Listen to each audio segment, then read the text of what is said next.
I think this G7 meeting is sort of the end of the first act of the Trump presidency, where we had this first year where it was a wait and see, will the adults in the room be able to control him?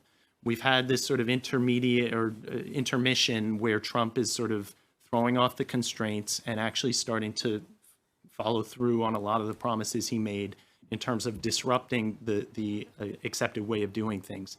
Now, the question has always been, how will the rest of the world respond? As long as it was still a wait and see period, there would have been a very high risk of responding too firmly, because maybe what you're worried about doesn't play out, and all of a sudden you've made yourself an enemy. Now that Trump is making it clear that he's not going to hold back, and he's actually going to hurt America's closest friends and closest allies, there's really no logic for the other leaders in Canada to not circle the wagons and push back. And the other thing is, so concretely, how does that work? How does Emmanuel Macron? How does Angela Merkel? How does Justin Trudeau react? Sure. And again, there's a huge power asymmetry because the United States remains the most powerful country on earth, no question. But the European Union economy is bigger than the United States economy in aggregate. Now, there's a problem of unity and getting a common front.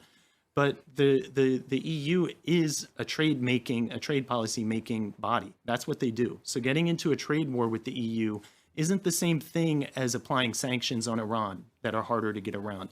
The EU can fight back. And if Canada's fighting back and Mexico's fighting back and China's fighting back, it means that the US is picking fights with everyone all at once.